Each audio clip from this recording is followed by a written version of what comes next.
आजपासून राज्यातील पावसाचा जोर ओसरण्याची शक्यता हवामान खात्याने वर्तवलेली आहे। पुढील 2 ते 3 दिवस मुंबईसह ठाणे पालघर जिल्ह्यात हलक्या ते मध्यम स्वरूपाचा पाऊस पडेल असा अंदाज हवामान खात्याने व्यक्त केलाय।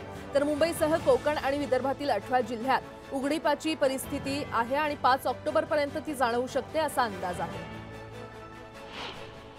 13 ऑक्टोबरपर्यंत महाराष्ट्रात मध्यम ते जोरदार पावसाची शक्यता जाणवते। तर 16 ऑक्टोबर नंतर मान्सून केव्हाही निरोप घेऊ शकतो, अर्थात मान्सून निघून गेला तरी चक्रीवादळाचा सीझन चालू होत असल्यामुळे ऑक्टोबर महिन्याअखेर किंवा दरम्यानही महाराष्ट्रात पावसाची शक्यता नाकारता येत नाही। येणाऱ्या 5 दिवसांमध्ये म्हणजेच उद्यापासून 2 ऑक्टोबरपर्यंत पुण्यातील पावसाचा अंदाज हवामान खात्याने वर्तवलेला आहे। आज सर्वात जास्त म्हणजे 65 मिलीमीटर पाऊस पडण्याची शक्यता आहे। कोयना धरण दुसऱ्यांदा पूर्ण भरलंय। धरणात 105.25 टीएमसी पाणीसाठा झालेला आहे। कोयनेत पाण्याची आवक वाढल्याने मध्यरात्रीच्या सुमारास कोयनेचे 6 दरवाजे 1 फुटाने उचलून विसर्ग सुरू करण्यात आला। जायकवाडी धरणात वरच्या धरण समूहातून येणाऱ्या पाण्याची आवक 44,752 क्युसेक वेगाने होते। धरणातील पाणीसाठा 99.39% पोहोचला। राज्यात सध्या परतीच्या पावसाने धुमाकूळ घातलाय। अनेक ठिकाणी जोरदार पाऊस कोसळतोय। या पावसामुळे शेती पिकांना मोठा फटका बसल्याचं पाहायला मिळतंय। सांगली जिल्ह्यातील 83 पाझर तलावांमध्ये 70% पाणीसाठा झालाय। गेल्या वर्षीच्या तुलनेत 47% ज्यादा पाणीसाठा झाल्यामुळे शेतीसह पिण्याच्या पाण्याची टंचाई दूर झाली आहे। तर 39 तलावांमध्ये 100% पाणीसाठा झाल्यामुळे रब्बी हंगाम शेतकऱ्यांना फायदेशीर होणार आहे। बुलढाणा जिल्ह्यातील 10 मंडळांमध्ये अतिवृष्टी झाली आहे। मोताळा, खामगाव आणि लोणार या तालुक्यात मोठ्या प्रमाणात नुकसान झालेलं आहे। यामध्ये 3405 शेतकरी बाधित झालेत, तर 256 हेक्टरवरील पिकांचं नुकसान झालं। सोलापूर जिल्ह्यात माढा तालुक्यात गेल्या 3 ते 4 दिवसांपासून मुसळधार पाऊस कोसळतोय। या पावसामुळे हाती आलेल्या शेतकऱ्यांची पिकं वाया जात आहेत आणि काही शेतकऱ्यांनी उडीद, सोयाबीन या पिकांची काढणी केली, मात्र पावसामुळे पिकांचं नुकसान होण्याची भीती आहे। आता एक मोठी बातमी, मुंबई विद्यापीठाच्या सिनेटचा निकाल लागलेला आहे। यामध्ये आदित्य ठाकरेंच्या नेतृत्वाखालील युवा सेनेनं पुन्हा एकदा बाजी मारली आहे। युवा सेनेनं 10च्या 10 जागा जिंकलेल्या आहेत आणि भाजप प्रणीत अखिल भारतीय विद्यार्थी परिषदेचा धुव्वा उडवलाय। गेल्या निवडणुकीप्रमाणे यंदाही युवा सेनेनं सिनेटवरील आपलं वर्चस्व कायम ठेवल्याचं दिसून येतंय। आदित्य ठाकरेंच्या युवा सेनेच्या उमेदवारांनी 5000च्या वर मतं घेतली, तर त्याचवेळी एबीव्हीपी म्हणजेच अखिल भारतीय विद्यार्थी परिषदेच्या उमेदवार हे हजारांच्या आतच गुंडाळल्याचं दिसून आलेलं आहे।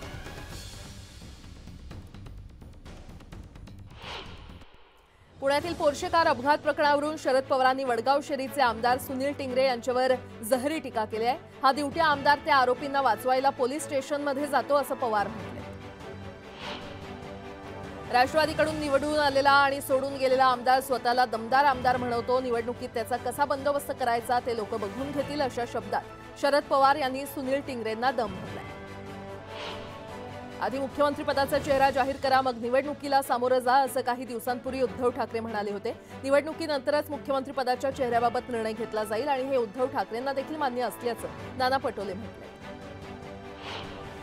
उपमुख्यमंत्री देवेंद्र फडणवीसांच्या मंत्रालयातील कार्यालयात अज्ञात महिलेनं गोंधळ घालत नासधूस केली। दरम्यान या महिलेचं नाव धनश्री सहस्त्रबुद्धे असून त्या दादरमधील रामगिरी सोसायटीमध्ये राहत असल्याचं समोर आलंय।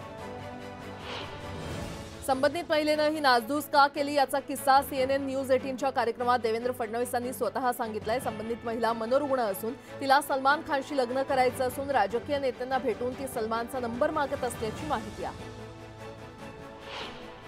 मोहोळ विधानसभा मतदारसंघातील राष्ट्रवादीमधील गटबाजी चव्हाट्यावर आली आहे। राजन पाटलांकडे राज्य सहकारी परिषदेची जबाबदारी दिल्यानं दादा गटाचे मुख्य प्रवक्ते उमेश पाटील यांनी माजी आमदार राजन पाटलांविरोधात दंड थोपटले। दापोलीत खासदार सुनील तटकरे यांना मोठा धक्का मिळाला आहे। राष्ट्रवादीतील 7 नगरसेवकांनी जिल्हाधिकाऱ्यांची भेट घेऊन आपला वेगळा गट स्थापन केलाय। तसंच हा गट आदित्य ठाकरेंच्या उपस्थितीमध्ये ठाकरे गटात पक्षप्रवेश करणार असल्याची माहिती आहे। आमदार सुमनताई पाटील आणि रोहित पाटलांनी कवठे महाकाळ पोलीस ठाण्यासमोर ठिय्या आंदोलन केलं। संजय काका पाटील यांनी आपल्या कार्यकर्त्यांसह आर पाटील गटाच्या माजी नगराध्यक्षाला घरात घुसून मारहाण केल्याचा आरोप यावेळी करण्यात आला। मतदारसंघात कोणत्याही प्रकारची दडपशाही खपवून घेतली जाणार नाही असा हल्लाबोल रोहित पाटलांनी केलाय। तर भंपक लोक राजकारण करत असल्याची टीका संजय काका पाटील यांनी केली आहे। शरद पवारांची शिवस्वराज्य यात्रा नगरमधील राहुरी मतदारसंघात पोहोचली आहे। यावेळी आमदार प्राजक्त तनपुरेंच्या मतदारसंघातील अनेक भाजप कार्यकर्त्यांनी जयंत पाटलांच्या उपस्थितीमध्ये पवार गटात प्रवेश केला। आता एक मोठी बातमी, मनसे अध्यक्ष राज ठाकरेंनी विधानसभा निवडणुकांसाठी जोरदार तयारी केली आहे। त्याच पार्श्वभूमीवर राज ठाकरे विदर्भ दौऱ्यावर आहेत। काल त्यांनी पश्चिम विदर्भातील अमरावती, बुलढाणा, अकोला, वाशिम आणि यवतमाळ या 5 जिल्ह्यांचा आढावा घेतला। आज ते नागपूर, वर्धा, भंडारा, गोंदिया, गडचिरोली आणि चंद्रपूर जिल्ह्यांचा आढावा घेणार आहेत। आज सकाळी 10 वाजता राज ठाकरे यांची पत्रकार परिषद देखील होणार आहे आणि या दौऱ्यात ते विदर्भातील सर्व 11 जिल्ह्यातील प्रमुख पदाधिकाऱ्यांची बैठक घेणार आहेत। या दौऱ्यात राज ठाकरे विदर्भातून पहिली यादी जाहीर करणार असल्याची शक्यता आहे।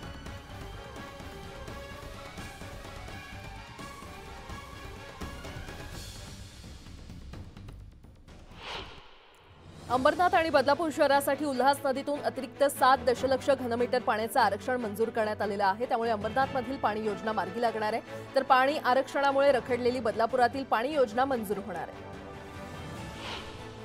राज्यातील बाजार समित्यांमध्ये कांद्याची 1,37,278 क्विंटलची आवक झाली। कालपासून कांदा दरात काहीशी घसरण झाल्याचं दिसून येत आहे। आज कांद्याला कमीत कमी 2,750 रुपयांपासून 4,700 रुपयांपर्यंत सरासरी दर मिळाला।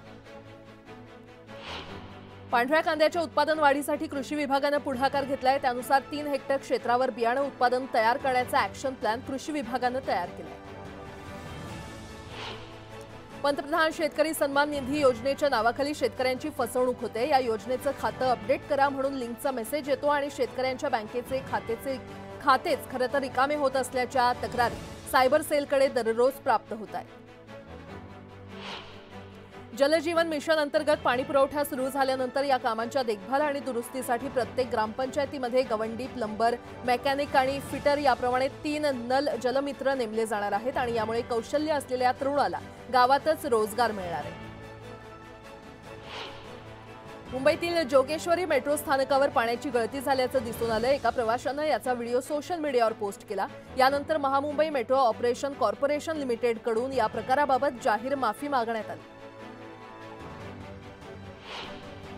फेब्रुवारी-मार्चमध्ये होणाऱ्या 12वी परीक्षेची ऑनलाईन अर्ज प्रक्रिया सुरू करण्यात आलेली आहे। त्यानुसार 1 ते 30 ऑक्टोबर या कालावधीत नियमित शुल्कासह अर्ज भरता येणार आहे। राज्य मंडळाच्या सचिवांनी प्रसिद्धी पत्रकाद्वारे ही माहिती दिली आहे। यावर्षी ऑक्टोबर महिन्यात सुट्ट्यांचा हंगाम आहे। रिझर्व्ह बँक ऑफ इंडियानं बँकांसाठी सुट्ट्यांची यादी जाहीर केली आहे। जवळपास 15 दिवस बँकांना सुट्टी असणार आहे। आता एक मोठी बातमी, राज्याचे पोलीस महासंचालक, मुख्य सचिव आणि इतर वरिष्ठ पोलीस अधिकारी यांच्यासोबत निवडणुकीच्या तयारीचा आढावा घेतल्यानंतर केंद्रीय निवडणूक आयोगाकडून आज पत्रकार परिषद घेतली जाणार आहे। विधानसभा निवडणुकीच्या पार्श्वभूमीवर अधिकाऱ्यांच्या बदल्यांबाबत केलेल्या सूचनांचा अहवाल न दिल्यानं केंद्रीय निवडणूक आयोगानं नाराजी व्यक्त केली आहे। केंद्रीय निवडणूक आयोगानं महाराष्ट्रासह निवडणुका होणाऱ्या इतर 4 राज्यांच्या मुख्य सचिवांना पत्र लिहत एकाच जागी 3 वर्षापेक्षा जास्त काम करणाऱ्या अधिकाऱ्यांच्या बदल्या करण्याच्या सूचना दिल्या होत्या, पण आयोगाच्या पत्राकडे मुख्य सचिवांनी दुर्लक्ष केल्यानं आयोगानं नाराजी व्यक्त केली आहे। लोकसभा 2024च्या निवडणुकीत मुंबई शहरातील मतदान केंद्रांवर मतदारांना झालेल्या गैरसोयीबद्दल केंद्रीय निवडणूक आयोगानं नाराजी व्यक्त केलेली आहे।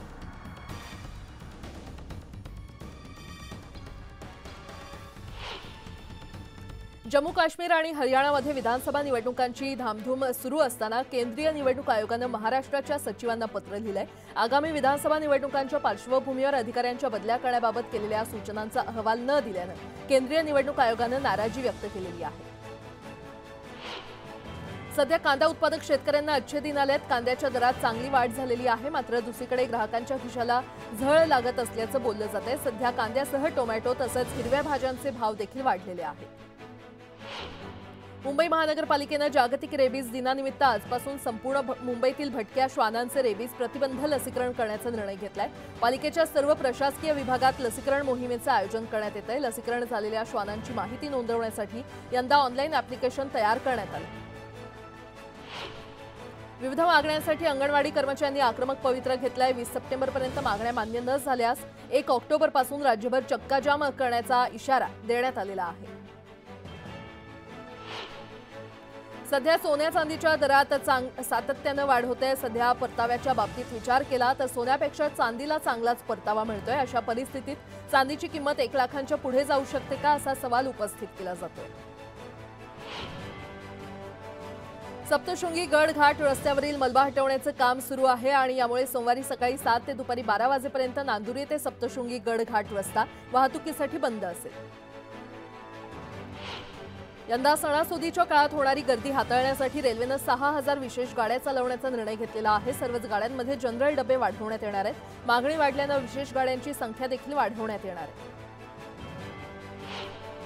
पश्चिम रेल्वेवरील गोरेगाव कांदिवली दरम्यान 6व्या मार्गिकेचं काम सुरू आहे। या कामासाठी आज रात्री 12 वाजल्यापासून ते रविवारी सकाळी 10 वाजेपर्यंत 10 तासांचा ब्लॉक घेण्यात येणार आहे। परिणामी अनेक लोकल रद्द तर काही लोकलच्या वेळेत बदल करण्यात आले।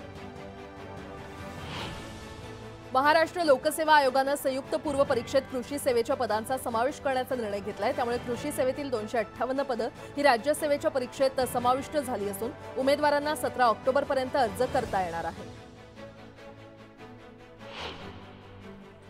आणि आता एक ब्रेकिंग न्यूज। नांदेड शहराजवळ असलेल्या नेरली या गावात 200 अधिक जणांना विषबाधा झालेली आहे। सार्वजनिक पाणी पुरवठ्याच्या टाकीतील पाणी प्यायल्यामुळे हा प्रकार घडल्याचा प्राथमिक अंदाज आहे। रात्री गावातील लोकांना खरं तर उलट्या आणि डोकेदुखी होऊ लागल्यानं रुग्णालयात दाखल करण्यात आलं। नंतर मात्र हा प्रकार वाढतच गेला। अनेकांना हा त्रास जाणवू लागला आणि मोठ्या संख्येनं रुग्ण वाढत असल्यानं मिळेल त्या वाहनानं रुग्णांना खासगी आणि शासकीय रुग्णालयात दाखल करण्यात आलं। दरम्यान आरोग्य यंत्रणा गावात तळ ठोकून आहे आणि सर्व रुग्णांची प्रकृती सध्या स्थिर असल्याची माहिती मिळते।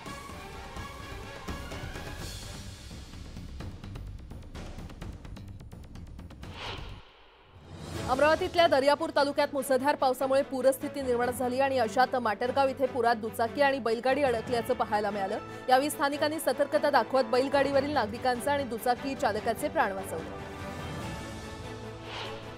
केंद्रीय माध्यमिक शिक्षण मंडळानं बोर्डाच्या परीक्षांसाठी खरं तर सीसीटीव्ही धोरणाबाबत नोटीस जारी केलेली आहे। 2025 मधील आगामी इयत्ता 10वी आणि 12वी बोर्डाच्या परीक्षा सुरळीत पार पाडण्यासाठी बोर्डानं सर्व शाळांना त्यांच्या वर्गखोल्यांमध्ये क्लोज सर्किट बसवण्यास सांगितलेलं आहे। नंदुरबारपासून 10 ते 15 किलोमीटर अंतरावर असलेल्या रणाळे जखळे परिसरात मालगाडी रेल्वे रुळावरून घसरल्याच्या बातमीनं चांगलीच धांदल उडाली। मात्र रेल्वेकडून मॉकड्रिल घेतल्याचं समोर आल्यानंतर सगळ्याच यंत्रणांनी सुटकेचा श्वास सोडला। मालवणमध्ये पेट्रोल ओतून पत्नीला पेटवून देण्याचा प्रयत्न एका नराधमानं केला। यानंतर नातेवाईकांच्या तक्रारीनंतर मालवण पोलिसांनी पतीच्या मुसक्या आवळल्यात। गुन्हा दाखल करत संबंधित व्यक्तीला 4 ऑक्टोबरपर्यंत पोलीस कोठडी सुनावण्यात आली। हिंगोलीत शालेय पोषण आहार शिजवणाऱ्या महिलांनी जिल्हाधिकारी कार्यालयासमोर बोंबाबोंब आंदोलन केलं। मासिक मानधन वाढवण्याच्या मागणीसाठी हे आंदोलन करण्यात आलं। यावेळी मोठ्या संख्येनं महिला आंदोलकांची उपस्थिती होती। धुळे जीएसटी कार्यालयातील 2 अधिकाऱ्यांना भ्रष्टाचार प्रकरणी अटक करण्यात आली आहे। सागर सोनावणे आणि गोविंद चौरे असं या दोघांचं नाव आहे। दोन्ही अधिकाऱ्यांना 30 सप्टेंबरपर्यंत पोलीस कोठडी सुनावण्यात आली आहे। रत्नागिरीच्या खेडमध्ये जमीन मोजणी प्रकरणात 70,000 रुपये घेऊन खोट्या नकाशा दिल्याची तक्रार एका शेतकऱ्यानं केली आहे। यानंतर भूमी अभिलेखाच्या 2 बड्या अधिकाऱ्यांवर गुन्हा दाखल करण्यात आला।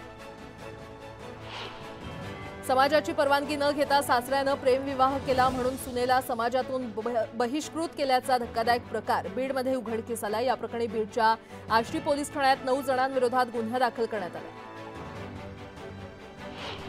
15 दिवसांपेक्षा जास्त कालावधीत खोकला आणि ताप येत असल्यास अथवा भूक मंदावणं, वजनात लक्षणीय घट, छातीत दुखणं किंवा मानेवर गाठ अशी लक्षणं आढळल्यास तात्काळ तपासणी करा असं आवाहन नवी मुंबई महानगरपालिकेनं नागरिकांना केलं।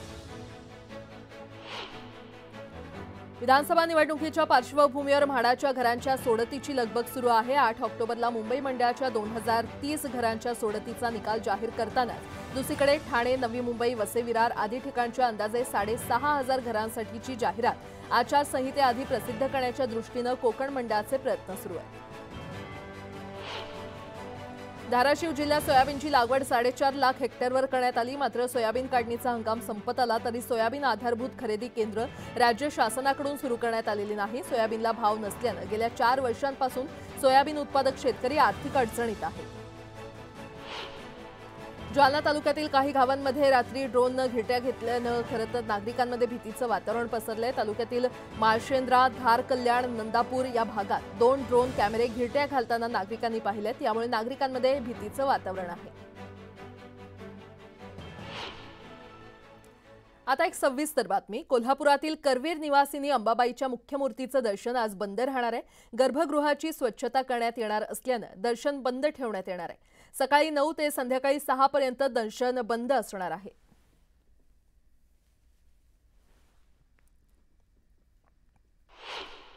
कुपवाड एमआयडीसीतील आंदोलनाकडे दुर्लक्ष केल्यानं कामगार मंत्री सुरेश खाडे यांनी कामगार मंत्रिपदाचा राजीनामा द्यावा अशी मागणी मनसेच्या वतीनं करण्यात आली आहे। दरम्यान कामगारांच्या मागण्या पूर्ण करा अन्यथा मनसे स्टाईलनं आंदोलन करू असा इशारा कार्यकर्त्यांनी दिला।